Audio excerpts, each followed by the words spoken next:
Yo, what is good, YouTube? Welcome back to another JC2K video. In today's video, I'm going to be talking about how to get a free deluxe gladiator pack here in NBA 2K24 MyTEAM. What you should be grinding for this weekend, basically, in MyTEAM. How to maximize this weekend in MyTEAM in this upcoming week to make as much MT as possible, earn as many rewards as possible, all that type of stuff without spending any money. Because as I have mentioned many times, I highly recommend people not gamble on this game. Again, I'm not going to tell people what to do with their money, but in my personal opinion, I would recommend not.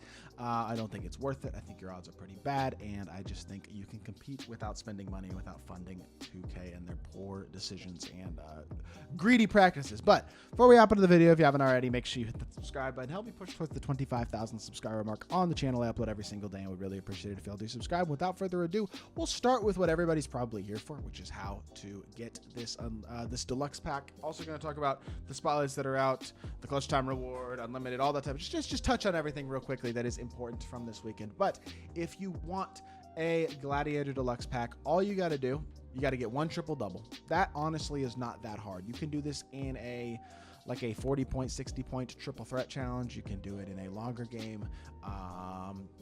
You could do it in one of the basketball fundamentals skill challenges, and then intentionally, like the post scoring challenge, and then intentionally end it once you have the triple double. Like, there are different ways to get this triple double pretty easily, I think.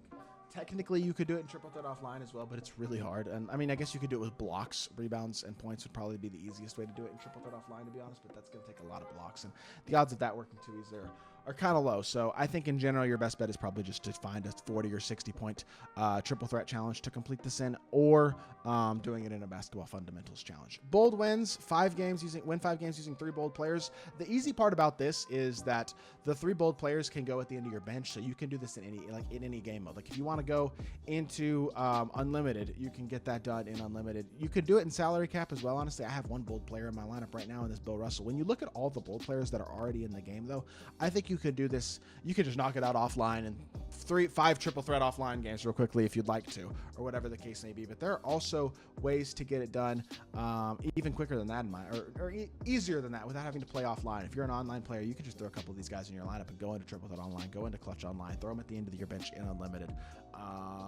And I think you can do just fine. You can have a lot of success, I feel like, with these bold cards. Should not be too hard of an agenda. Do it offline, do it online, however you want to do it. Shouldn't be hard. There's a lot of good bold cards that are already free.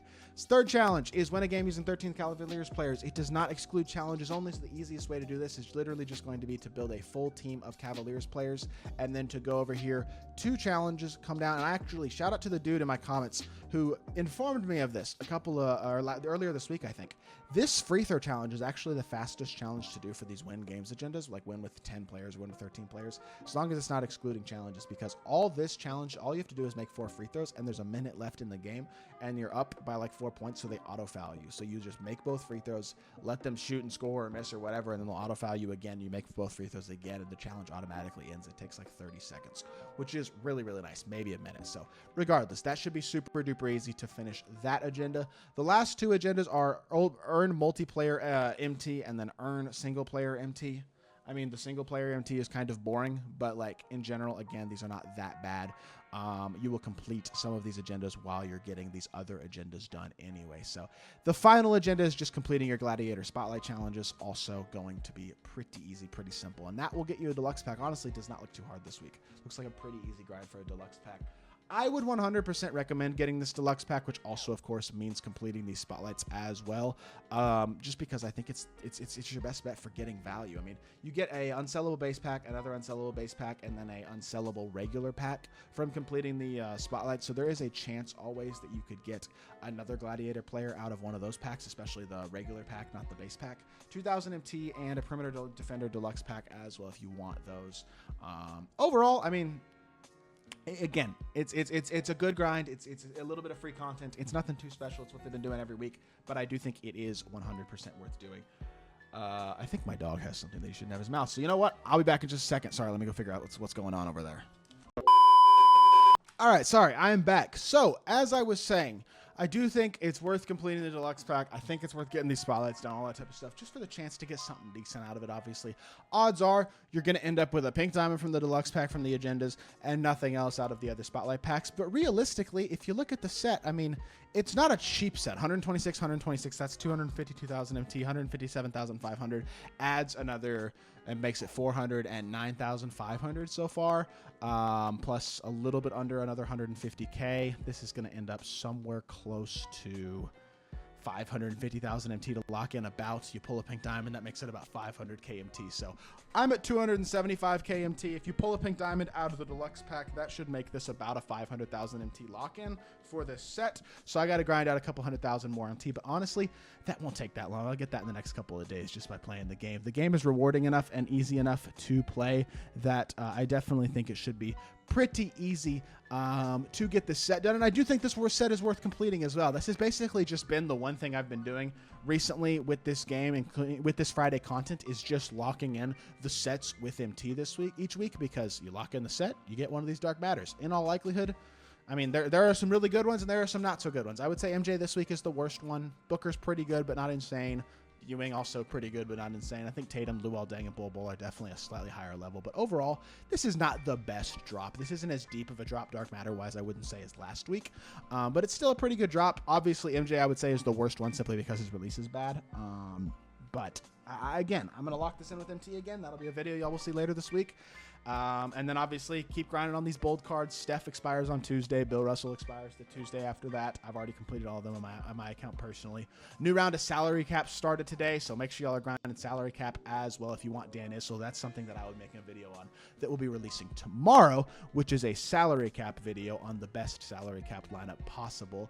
But in general, I just think packs aren't worth it, man. Like, your odds are just so poor out of these packs. 2% odds at a dark matter, and obviously basically 0% odds at LeBron.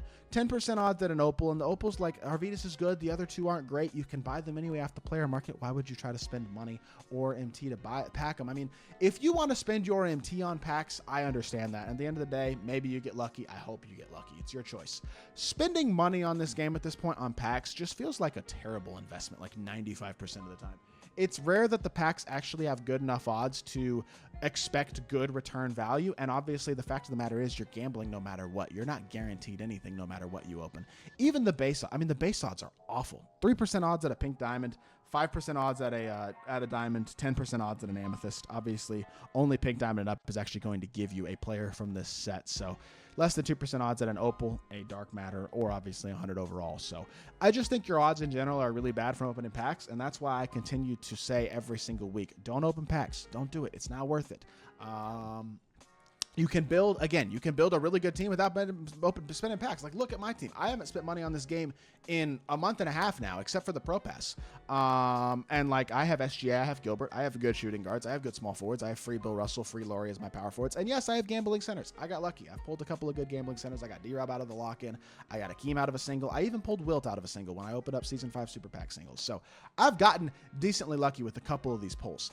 And I've built a good team, but that's the thing. You can build a really good team without gambling. There's going to be a Dark Matter Dikembe that plays center here in about 2 weeks that will be available that can start the center position and compete against all these gambling bigs at a very high level. Like, as a whole, there is plenty of ways to compete without gambling in this game, and I think it's just important to find those ways and make sure if you aren't spending your money, I mean, again, you can do with your money what you want. I'm not going to tell people what to do with their money, but if you're trying to play nobody spent like me, I think it is very, very possible, and I think you can do it without no gambling anyway, I should say. I think you can do it without gambling. I mean, even Amari Stoudemire, 50 clutch time wins for him. He is awesome. That card has great sigs. He's 6'10" at small forward. That card's really good. Another like must grind card, I think, for a lot of people. Obviously, it's a lot of grinding in the game right now if you want to keep up and have a really good squad, but you can do it without spending money, 100%. That is kind of the point of the video at the end of the day. One other thing I will mention, it's on the screen right here. If you want to get your unlimited ring this week, you get a deluxe Bucket Busters pack. That could give you another pink diamond that you could sell or something along those lines. Maybe you get lucky and pull something even better than that. Regardless, I think that's what I'm going to call the video.